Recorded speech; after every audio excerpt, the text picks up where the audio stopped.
আসসালামু আলাইকুম, সুপ্রিয় শিক্ষার্থী, কেমন আছো? আশা করি এই মহামারী করোনার প্রাদুর্ভাবে যে সমস্ত প্রাণঘাতিত ব্যাধি বিস্তার লাভ করেছে বাংলাদেশ সহ পৃথিবীতে, সারা পৃথিবীতে, আর সেই দুর্যোগপূর্ণ প্রতিকূলতার হাত থেকে আল্লাহ তালা আমাদের যে সুস্থ সবল রেখেছে, যেন আলহামদুলিল্লাহ। তো প্রিয় শিক্ষার্থীবৃন্দ, ডিপিজি মাধ্যমিক বালিকা বিদ্যালয় কর্তৃক আয়োজিত অনলাইন ক্লাস প্ল্যাটফর্মে আমি মোহাম্মদ সাজ্জাদুল ইসলাম, সহকারী শিক্ষক গণিত। তো প্রিয় শিক্ষার্থীবৃন্দ, আজকে কিন্তু আমাদের সাথে আমাদের পাঠদানের বিষয় হবে বিজ্ঞান, সাবজেক্ট বিজ্ঞান। আর আমাদের বিজ্ঞান, আর সেখানে আমাদের যে বিষয়টা আসবে সেটা হচ্ছে আমাদের সম্পদ।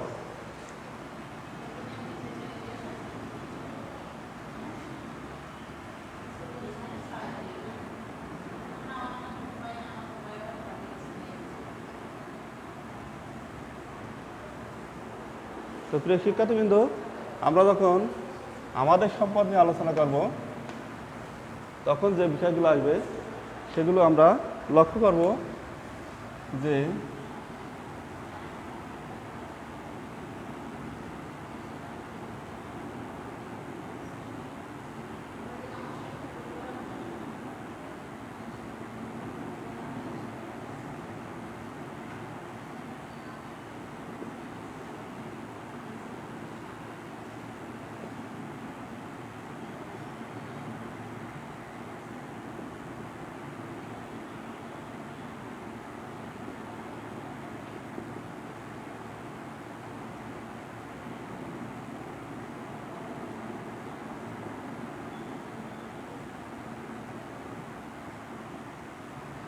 প্রিয় শিক্ষার্থীবৃন্দ,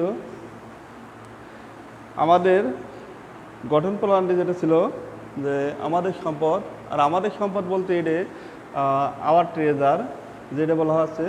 আর আমাদের সম্পদের মূল ঘাঁটি বা মূল খুঁটিনাটি বিষয় কিন্তু আমরা আজকে পাঠদানের বিষয়টা আসবে, আর সেই আমাদের মূলদানের বিষয়ের ভিতরে আসবে, মূল পাঠদানের বিষয়ের ভিতরে আসবে আমাদের সম্পদ। সেটা হচ্ছে আমাদের 1 নম্বর বিষয় হচ্ছে আমাদের মাটি।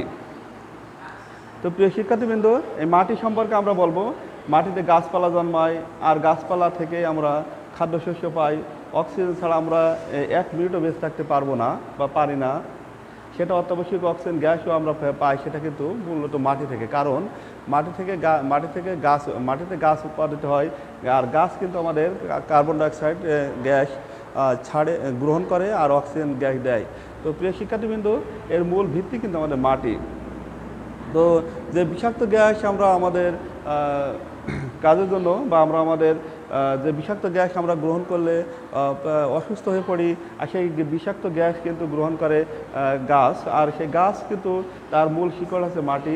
তো প্রিয় শিক্ষার্থীবৃন্দ, মাটিতে আমাদের বিভিন্ন ধরনের জৈব আর অজৈব রাসায়নিক পদার্থের মিশ্রণ বা বিভিন্ন ধরনের কণা বা বিভিন্ন ধরনের পদার্থ বিদ্যমান থাকে। আর সেই আলোকে যার মাটিতে বিদ্যমান পদার্থগুলো সাধারণত 4 ভাগে ভাগ করা যায়। এগুলো হচ্ছে খনিজ পদার্থ, সেটা হচ্ছে খনিজ পদার্থ, জৈব পদার্থ। মাটিতে মিশ্রিত বিভিন্ন পদার্থকে ভাগ করা যায় 4টে ভাগে। একটা আছে খনিজ পদার্থ,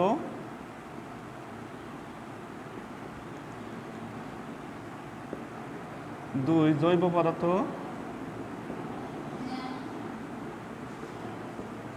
4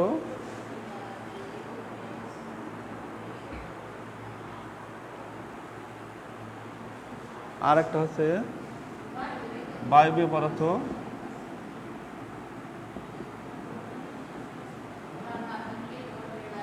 পানি। তো প্রিয় শিক্ষার্থীবৃন্দ, আমরা লক্ষ্য করি আমাদের মাটির ভিতরে যে সমস্ত খনিজ পদার্থ আছে সেগুলোকে আমরা সহজভাবে কাজ করতে জানতে পারি। সেটা হচ্ছে খনিজ পদার্থ। এটা মাটির ধরন অনুযায়ী ভাগ করা যায়: খনিজ পদার্থ, জৈব পদার্থ, বায়বীয় পদার্থ, আর আছে পানি। তো প্রিয় শিক্ষার্থীবৃন্দ, আমাদের মাটিতে বিদ্যমান বিভিন্ন প্রধান খনিজ পদার্থ বা অজৈব পদার্থগুলো নাম, কিছু কিছু নাম আছে, আমরা বা নামগুলো লিপিবদ্ধ করি। নামগুলো যদি বোর্ডে লিপিবদ্ধ করি, এক আছে ক্যালসিয়াম,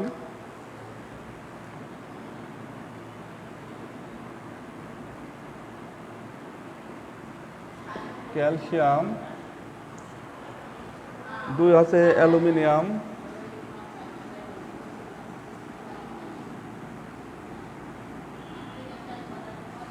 3 হচ্ছে magnesium,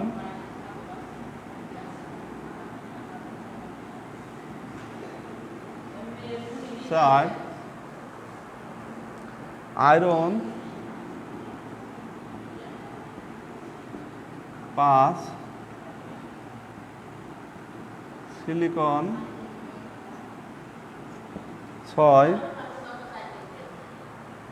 potassium,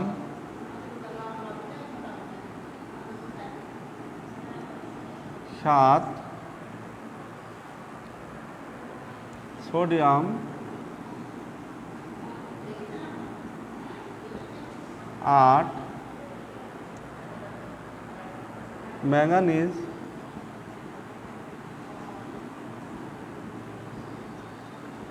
9 copper, 10 zinc,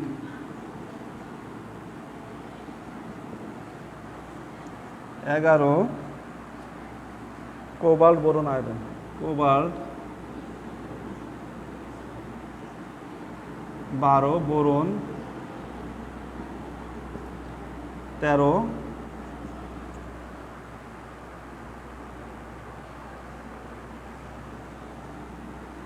iodine,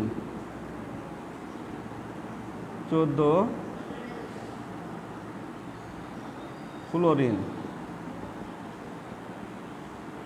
তো প্রিয় শিক্ষার্থীবৃন্দ, আমরা চাইছি যে বিভিন্ন ধরনের রাসায়নিক পদার্থের সাথে স্বীকৃতি স্বরূপ এই উপাদানগুলো পাওয়া গেল।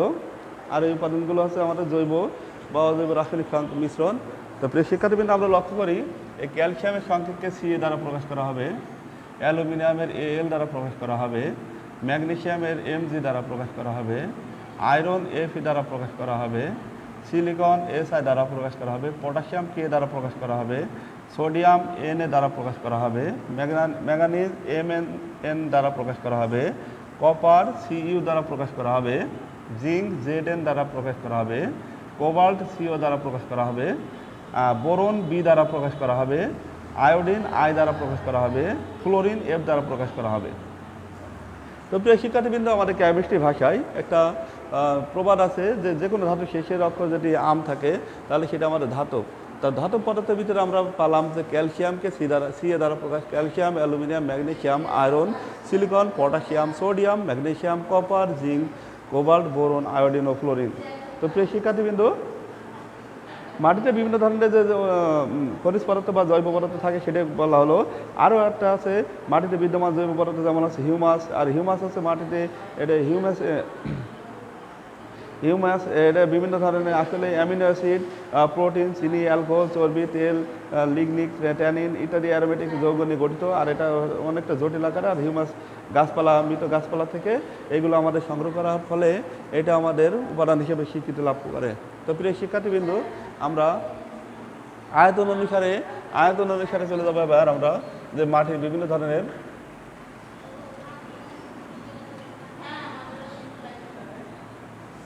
আমরা যাব এবার আয়তন অনুযায়ী যাব আমরা আমাদের মাটিতে বিভিন্ন ধরনের পদার্থের, যেমন একটা বক্সে যদি আমরা কাজ করি,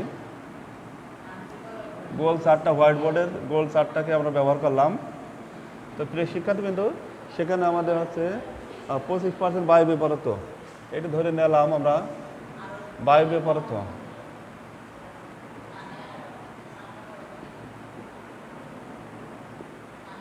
বায়বীয় পদার্থ 25%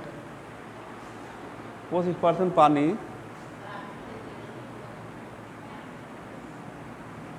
পানি 25%, 5% জৈব পদার্থ,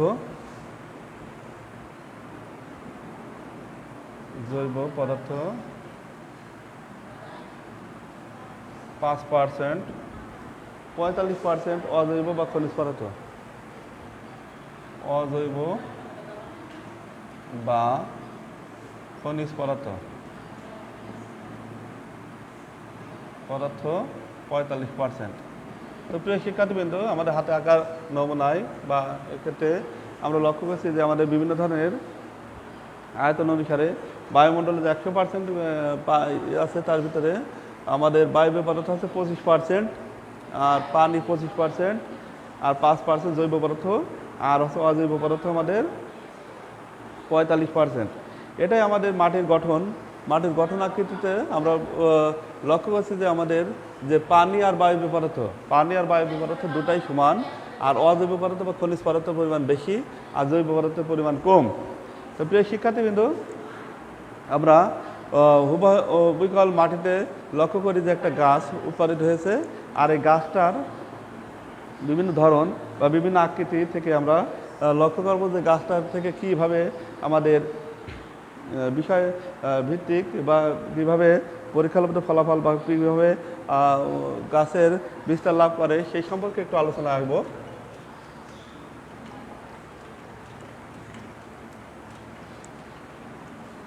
প্রিয় শিক্ষার্থীবৃন্দ, আমরা যদি হোয়াইট বোর্ডে বিভিন্ন ধরনের একটা নকশা করি,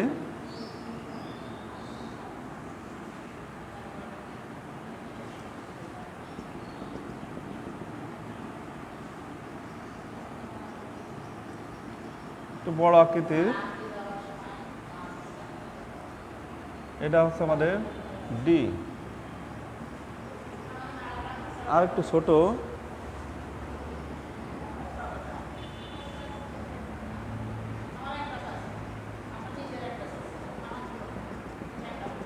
এটা হচ্ছে আমাদের সি, আর একটু গাঢ়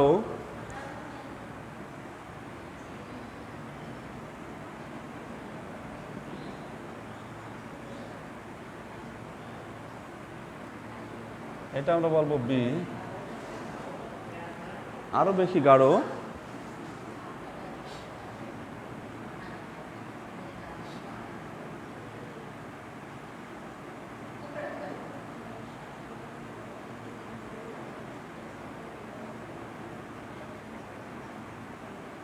এটা আমরা বলবো এ।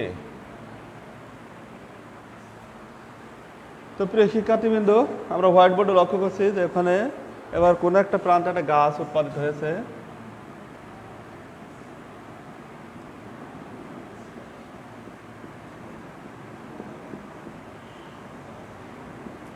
এটা একটা চিহ্ন গাছ,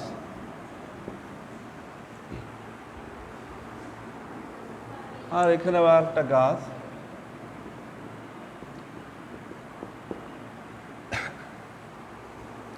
প্রিয় শিক্ষার্থীবৃন্দ, সব জায়গায় কি মাটির গঠন একই রকম? তা আমরা নিচে পরীক্ষা করে দেখবো যে একটি সমান্তরাল স্তরে বিভক্ত, প্রতিটি স্তরকে বলা হয় হরাইজন বলে।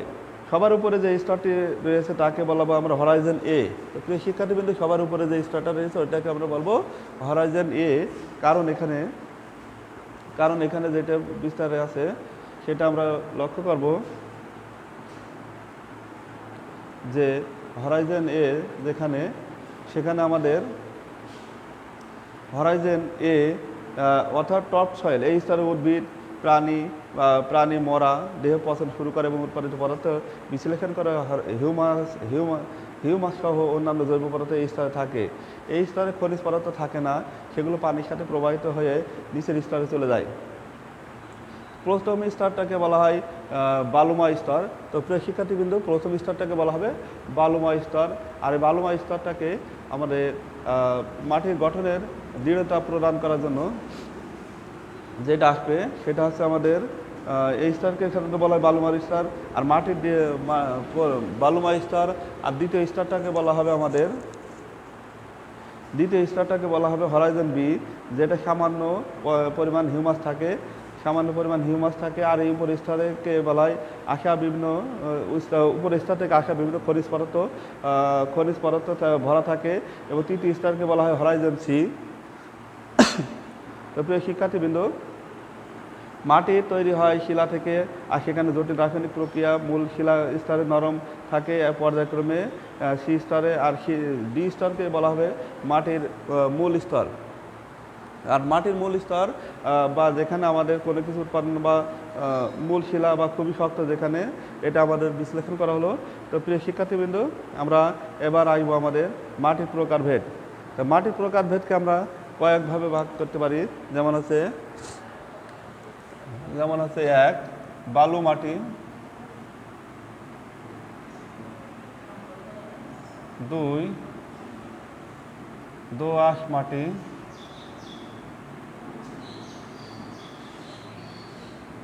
3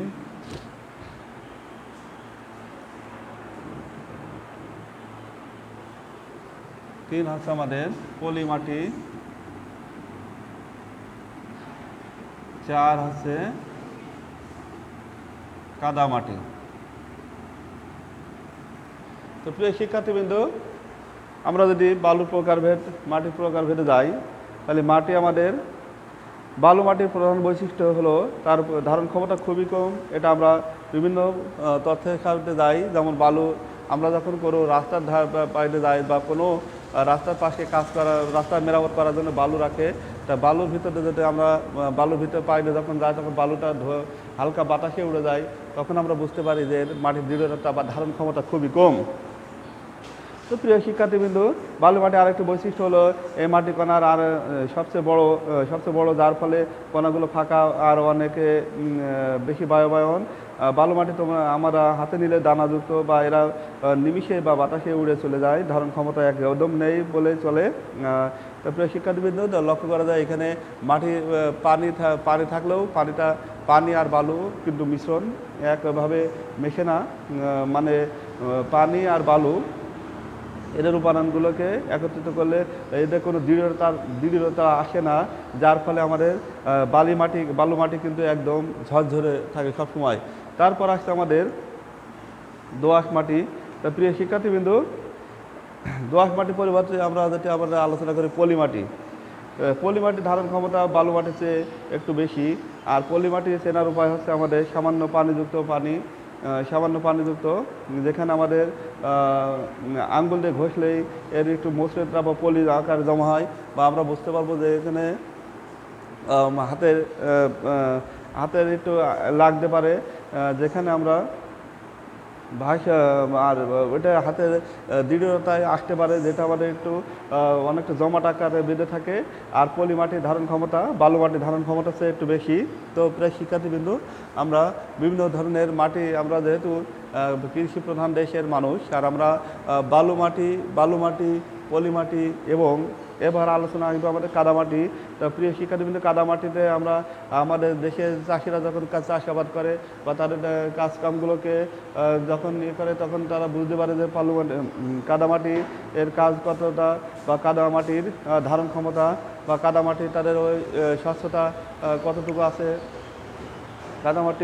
কাদামাটির ধরন অনুযায়ী বলা যায় যে কাদামাটি আমাদের দেশের ফসল উৎপাদনের জন্য, বা পলি মাটি হচ্ছে আমাদের দেশের ফসল উৎপাদনের জন্য যথেষ্ট। কাদামাটি বিভিন্ন ধরনের কামার কুমার তাদের বিভিন্ন ধরনের আসবাবপত্র, বা যেমন হচ্ছে ভাড় বা বিভিন্ন ধরনের মাটি তৈরি সামগ্রী মেরামত করার জন্য কাজে ব্যবহার করে। তো প্রিয় শিক্ষার্থীবৃন্দ, আমরা আমাদের পলি মাটি আসছিলাম। এরপর দোআঁশ মাটিতে আমাদের কিন্তু চাষের যে উপযোগ্য মাটি, এই মাটিতে বালু, পলি আর কাদা সমন্বয় তৈরি হয়। দোআঁশ মাটিতে থাকা বালু, পলি আর কাদা মাটির অনুপাতের উপর নির্ভর করে দোআঁশ মাটির ধরন কেমন হবে। দোআঁশ মাটি একদিকে যেমন পানি ধারণ ক্ষমতা, আবার অপর দিকে প্রয়োজনের সময় পানি দ্রুত নিষ্কাশন করতে পারে, তাই ফসলের চাষাবাদের জন্য দোআঁশ মাটি খুবই উপযোগী। উপরে যে 4 প্রকার মাটির কথা আমাদের আসলো, আর এই মাটির চার প্রকারের কথা সাপেক্ষে আমরা বুঝতে পারছি যে আমাদের চাষাবাদের জন্য বালু, পলি মাটি খুবই উপযোগী। আর কারণ আমাদের বালু মাটিতে কোনো চাষাবাদ হয় না, চাষাবাদ হয় সেটা হচ্ছে বাদাম ফল, যেগুলো সিজনাল সিজনাল ফ্রুট। দোআঁশ মাটি যেটা আমাদের দোআঁশ মাটি আর পলি মাটি আমাদের চাষ করার যোগ্য, আর হচ্ছে কাদামাটি খুব একটা মানে প্রয়োজনীয় জিনিসপত্র বানানো ছাড়া বা যারা ব্যবসায়িক উদ্দেশ্যে ব্যবহার করে তারাই ব্যবহার করতে পারে না। তাছাড়া সবসময় কারো কাদামাটিতে ফসল বীজ বপন করার পর সেটা যদি জমাট বেঁধে যায় তাহলে ফসল উৎপাদন সম্ভব নয়। তো প্রিয় শিক্ষার্থীবৃন্দ, আমরা আমাদের কাজগুলোকে আমাদের সম্পদ আমরা ব্যবহার করব, আর আমাদের সম্পদের ব্যবহারে বা ফলাফলে গুণাগুণ আমরাই ব্যবহার করব, আর আমাদের উপকারিতা বা উপকারিতার দিকগুলো পাবো। তো প্রিয় শিক্ষার্থীবৃন্দ, আমরা আগামী ক্লাসে এই নিয়ে আরও বিস্তারিত আলোচনা করব। তো সকলে সুস্বাস্থ্য ও দীর্ঘায়ু কামনা করে আমি ক্লাস শেষ করছি। আল্লাহ হাফেজ।